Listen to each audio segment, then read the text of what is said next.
સ્વામી તારા રૂપે આજ શ્રીજી મળ્યા, પ્રમુખ સ્વામીના રૂપે આજ શ્રીજી મળ્યા.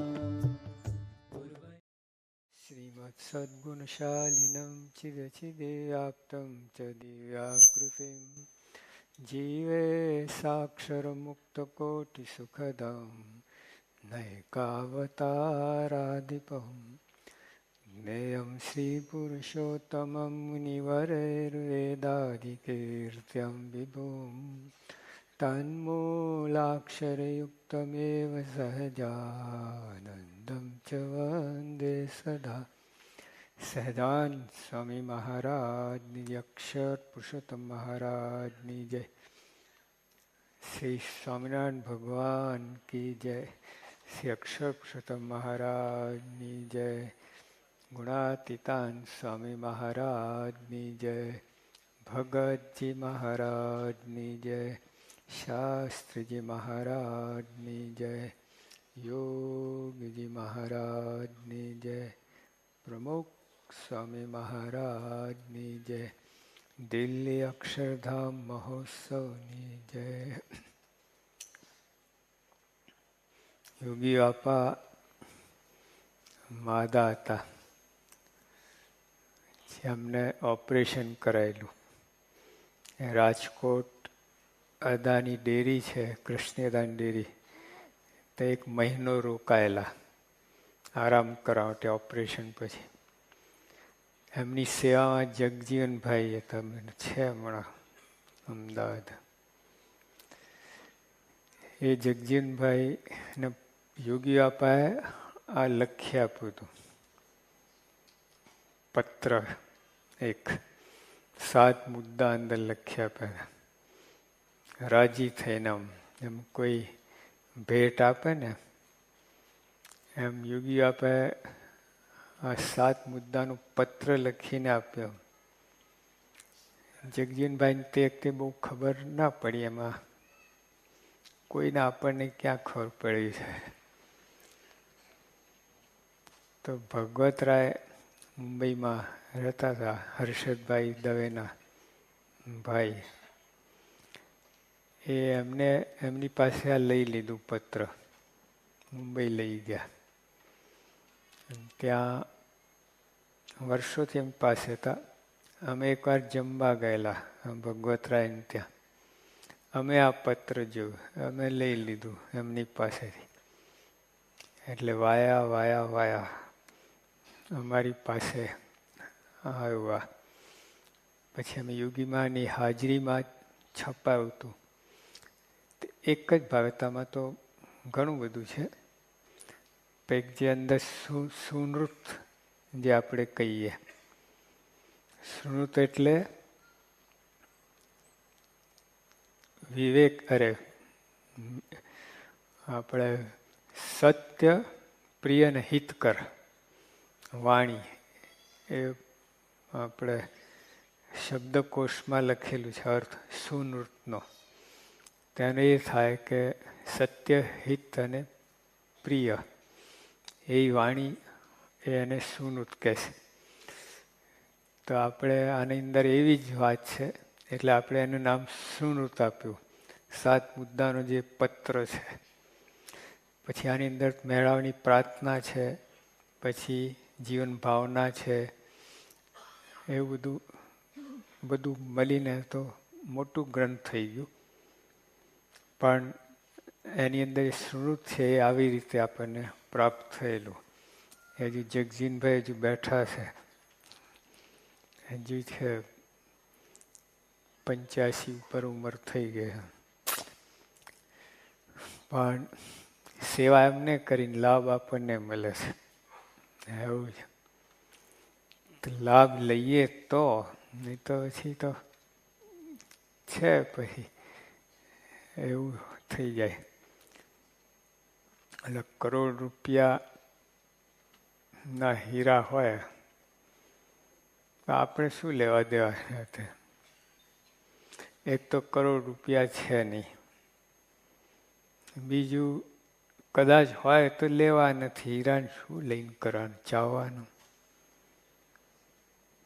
એમાં એવું જ છે, આ છે તો કરોડ રૂપિયાનો હીરો છે, પણ સમજાય એવું જ નથી. કદાચ સમજાય તો શું કામ છે. હવે આ કંઠી પહેરી બધું આવી ગયું, બધું માથાકૂટ મૂકો ને. ના, આ ગ્રંથ છે ને સત્પુરુષ મળ્યા પછીનું કામનું છે, પહેલા કાંઈ નહીં. ગુણાતીત સંત મળે પછી શું કરવાનું છે એ આ ગ્રંથ કહે છે. તમે આ યોગી આપા જેમ કોઈ ચિત્રકાર હોય પોતાનું રેખાંત ચિત્ર દોરે, સ્કેચ, એમ યોગી આપા પોતાનું સ્કેચ દોરેલું છે. એમના યોગી આપા જે બનેલા છે, જે ભાવના, જે એ બધું આની અંદર કંડારેલું છે, કોતરેલું છે. આમ શિલ્પ કાઢી આપ્યું છે પોતાનું જ.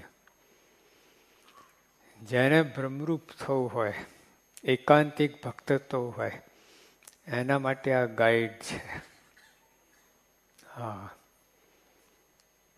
માટે માર્ગદર્શિકા છે.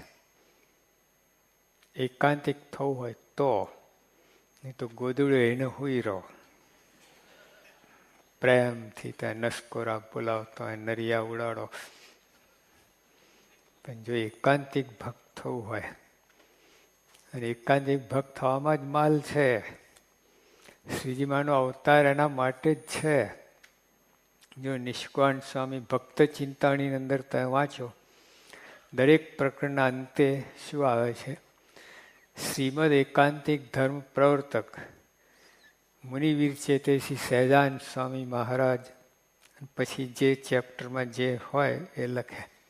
અને આ બધાની અંદર શ્રીમદ એકાંતિક ધર્મ પ્રવર્તક શ્રીજી મહારાજને આ સંબોધન કરવામાં આવ્યું છે. બીજું બધું ટૂંકું પડે. ભગવાનનો અવતાર શ્રીમદ એકાંતિક ધર્મ પ્રવર્તક, આટલા માટે. ભક્તિ તો દુનિયામાં બધા કરે છે, એકાંતિકી ભક્તિ. બીજી બધી ભક્તિની અંદર વિઘ્નો છે, પણ એકાંતિક ભક્તિમાં કોઈ વિઘ્ન નથી. 4 પાયા છે: ધર્મ, જ્ઞાન, વૈરાગ અને મહાત્મ્ય સહિત ભક્તિ. એટલે એ ભક્તિમાં કોઈ આંચ આવે એમ નથી, કોઈ ગડબડ થાય એમ નથી. અને એવા ભક્તને ભગવાન અખંડ અંદર બિરાજમાન રહે. તો એકાંતિક ભક્તિની વાત શ્રીજીમાં નવી કાઢી નથી, ભાગવતમાંય છે,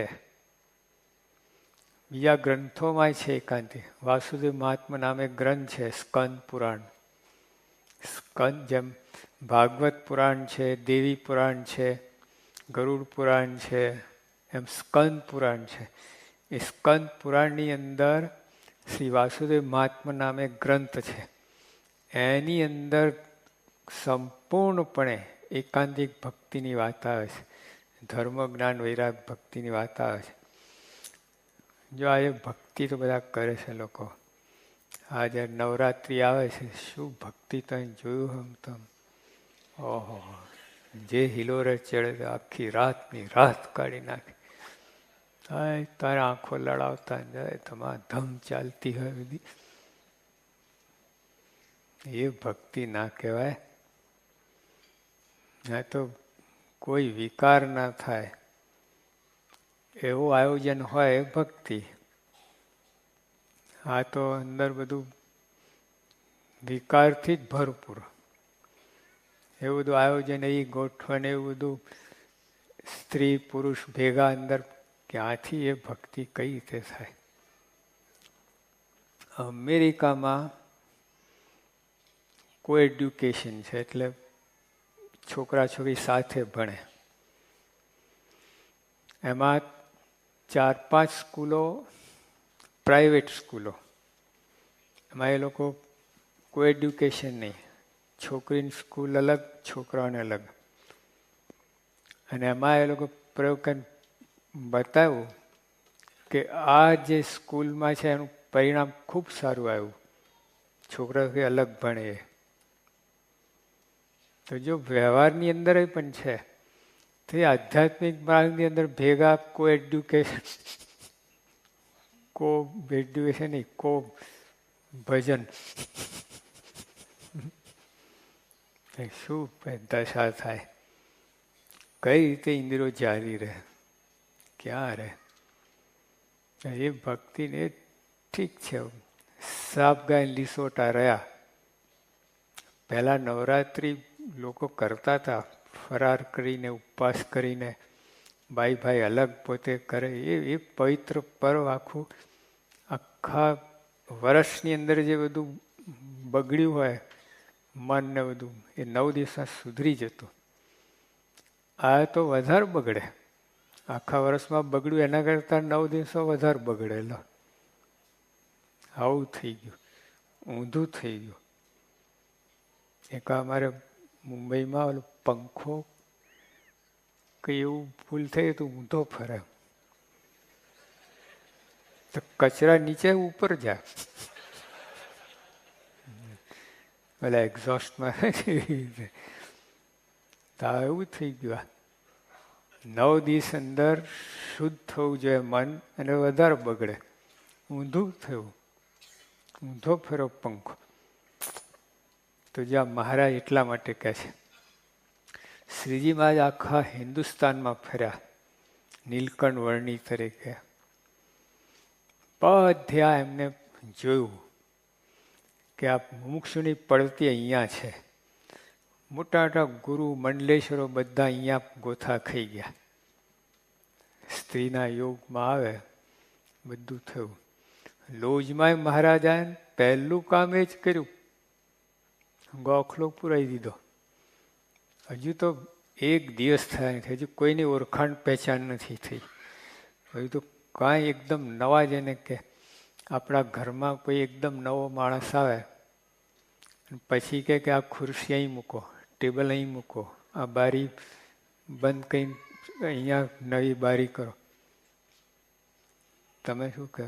રસ્તો પકડો. કોણ છો તમે? કોને તમને આમંત્રણ આપ્યું હતું? કેમ ચાલ્યા છે? મારા ઘરમાં તમારું રાજ એવું થઈ જાય. મહારાજે કર્યું, કોઈને ઓળખતા નથી, એમને કોઈ ઓળખતું નથી. આવતા સીધા આવતાની સાથે બાઈ સભા નોખી કરી નાખી. પહેલું મુક્તાન સાંઈ કથા કે બધા ભેગા બેસતા. મહારાજ નોખી પાડી, ગોખલો પુરાઈ દીધો. આ શું છે? મહારાજ કે મહારાજ તે વખતે પેલી દિવાશ્રી નહીં, એ લોકો છે ને અગ્નિ પેલું ઉપર ઢાંકી રાખે, આપણે ભાળેલ અગ્નિ કહે ને, ઉપર પેલું રખોડું દાબી રાખે, એટલે ધીમે ચાલતું હોય. વારે વારે પેલું કરવું ના પડે. પેલા દિવાશ્રી એટલે 2 પથ્થર ઘસીને પ્રગટાવતા. હવે દર વખતે 100 ટચકા મારે ત્યારે માંડ ફૂક એક ચિંગારી લાગે. એ રોજ ધંધો કોણ કરે? તો સાધુના આશ્રમ આવું હતું નહીં, એટલે બાજુમાં એક ગ્રસ્તના હતો, ત્યાંથી ઓલા ગોખમાંથી અગ્નિની લેવણ દેવણ થતી. કે મૂર્ખાઓ, અગ્નિ લેવણ દેતા થતા બીજી લેવણ દેવણ થઈ જશે, બંધ કરો. આ બધું ઘરનું ગોપીચંદન કાઢવું પડશે. મુમુક્ષુતા બધી ટળી જશે ને ભ્રષ્ટ થશો. લો, આ મુક્તાન સિંહ બધા હતા તો કોઈને ખબર ના પડી. મહારાજ કેટલું બધું અભ્યાસ કરેલું, આખા હિન્દુસ્તાન ફર્યા હતા ને, આ જ કર્યું એમને. અને પછી આ એકદમ ત્યાં ને સીધો ઓર્ડર જ કરવા લાગ્યા, અને બધા માન્ય કરે. એટલો તો પ્રભાવ પાડ્યો હતો. મહારાજ જ્યારે લોજમાં 18 વર્ષની ઉંમર હતી, 18 વર્ષનું બાળક હોય, અને નીચે મોટા મંડલેશ્વર તો ઠીમ બધા બેઠા હોય. બધા મહારાજની આજ્ઞા મારે, 18 વર્ષના બાળકની આજ્ઞા મારે, કેવું કહેવાય. હજુ તો એકબીજાને ઓળખતા નથી, કોઈનો પરિચય નથી. અને આને જે ફટાફટ કાયદા કરવા લાગ્યા ને બધું એમ પોતાનો આશ્રમ એ રીતે વર્તવા લાગ્યા, બધા માનવા લાગ્યા. તો જો એમને જે વાત કહી, જે ફેરફાર કર્યો ને બધું મુક્તાન સાચું લાગ્યું, કે પોતે જાણતા કરી ના શક્યા, મહારાજે તો ફટફટ કરી નાખ્યું, નોખા પડ્યા. આપણે સંપ્રદાય મોટામાં મોટું જો સ્પેશિયલ કંઈ એ હોય તો બાઈ ભાઈની મર્યાદા આપણા સંપ્રદાયમાં, એ બીજે બધે લોચા ખાતું છે. એને લીધે બધું કેટલું બગાડ થાય, કેટલું બધું થાય, કઈ રહે જ નહીં તારે. હવે તો સારંગપુરના 12માં ચોથામાં કહ્યું કે 24 કલાક બ્રહ્મરૂપે વર્તે, પણ 1 સેકન્ડ જો સ્ત્રીનું ચિંતન થાય દોઈ જાય. પછી ભેગા રે ચિંતન ના થાય, વાત તો માલશું છે.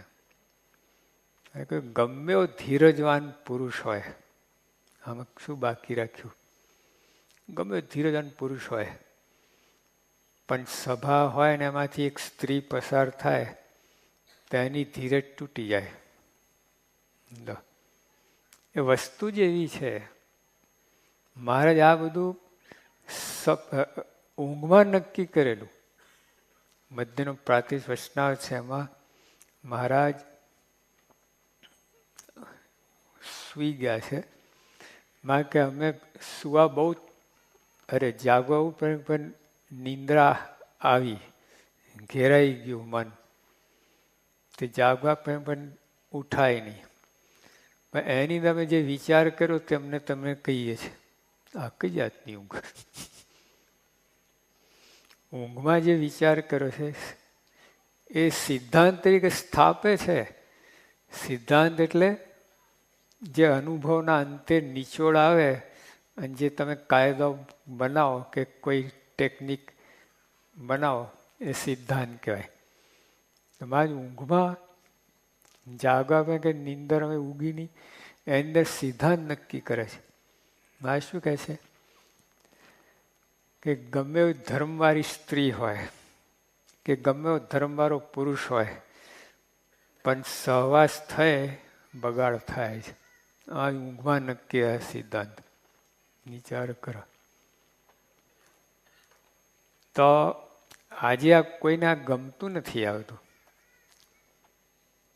અને બધાને સોફ્ટ કોર્નર છે આ બાબતમાં, એટલે બધામાં છંછેડાય છે. આ વાત આવે ને ત્યારે ભલા મંડલેશો બધા છંછેડાય તમારે. સ્વામીને પછી આખી દ્રષ્ટિ જુદી કરી નાખે. પણ સત્ય હકીકત સનાતન સત્ય છે, એમાં છંછેડાય કે ના છંછેડાય. જો સાચી આધ્યાત્મિકતા તો આમાં જ છે. તમે મનને ગમેલું ઝાલું રહે જ નહીં. એટલે નિયમથી ઘણો તો ફેર પડી જાય. એક ઓર્ડિનરી સામાન્ય હોય ને તો એને રક્ષણ થઈ જાય, એને કંઈ બહુ જોવું ના પડે, અને પછી બીજી સાધના કરી શકે. તો આમાંથી ઊંચો ના આવે. ભેગા ભાઈ ભેગા બેસતા હોય, મનને ગમેલું રોકવા કરે થાય જ નહીં. બીજી તો સાધના ક્યાંથી થાય? ભગવાન ક્યાંથી આવે, મારા ક્યાંથી ફરે? તો જો આપણે આ યોગી મહારાજ એવા સિદ્ધ પુરુષ હતા. મહારાજની એક આજ્ઞાનું પાલન કર્યું છે. સપનામાં મનમાંય લોપ્યો નથી. દેહ ક્યાંથી લોપ? એ પુરુષ આપણને આ ગાઈડ આપે છે, માર્ગદર્શન આપે છે એકાંતિક ભક્ત થવાનું. આ કંઈ પેલા શાક બકાલું વિચારો બોલતો નથી. આ તો ઓર્ડિનરી સાધુ બોલતો, એમાં 700 છે એમાંનો કોઈ સાધુ બોલતો નહીં. સિદ્ધ પુરુષ છે. શાસ્ત્રીમાં જેનું પ્રમાણ કર્યું છે યોગી તે હું ને હું તે યોગી. અને શાસ્ત્રીમાં કહેતા અનંત કોટી બ્રહ્માંડમાં જોગી આ સાધુ નથી. અને કરોડ રૂપિયાની ઢગલી કરો તો ઓછી. એવા સાધુ છે એ આ બોલે છે, એ આ લખે છે. તમે ભાષા એકદમ સરળ સાદી છે, એટલે આપણે એમાં ગોથા ખાઈ જઈએ છીએ. ઓલા ઘરેણા હોય ને પિત્તળના, લેટેસ્ટ અમેરિકન ડિઝાઇન, પણ ઘરેણા બધા પિત્તળના હોય અને સોનાનો ગઠ્ઠો જ હોય. આમ ઘરેણા નહીં, બસ આમ લોચો એક ગઠ્ઠો 10 તોલાનો, અને પિત્તળના ઘરેણા છે 10 કિલોના. કયું લેશો? કયું ચડે? ગઠ્ઠો. હા, માલ છે, પ્યોર 100% સોનું. ઓલો તો 6,000 રૂપિયા તોલો છે ને, તો 60,000 રૂપિયાનું થયું. 60,000નું પિત્તળ કેટલું આવે? હવે મોટા મોટા તપેલા 4-5 થઈ જાયેલા, અને ઓલો તો આટલો જ ગઠ્ઠો છે. એ વાત જુદી છે. 32 પ્રકારના ભોજન, હા, પેંડા, બલેફીન, સાટા, જલેબી ને બધું આમ હોય, પણ ડાલડા ઘીનું. અને એક બાજુ તમે ખીચડી ખાઓ છો, પ્યોર ઘી અંદર, બીજું કાંઈ નહીં, કઢી નહીં, શાક નહીં, કાંઈ નહીં, ખાલી ખીચડી ને પ્યોર ઘી. કયું લેશો? એટલે 32 પ્રકારના ભોજન કે આ જે સમજતો હશે હાલે, જે સ્વાદીઓ હશે ઓલામ જશે. જેને ખબર હશે શું છે પ્યોર ઘી, આમાં કૂદી પડશે. એમાં પ્યોર માલ છે, એકદમ નક્કર. હા, કંઈક લખનાર કોણ છે, બોલનાર કોણ છે? અતિ અતિ અતિ પવિત્ર જીવન છે. કોઈ માટે ભૂંડો ઘાટ થાય ને, કોઈ માટે પ્રમુખ સ્વામી કહે ને, આખી જિંદગી મને કોઈનો અહિત થયો વિચાર આવ્યો નથી. કેવી ભૂમિકા છે, કેટલી ઊંચાઈ.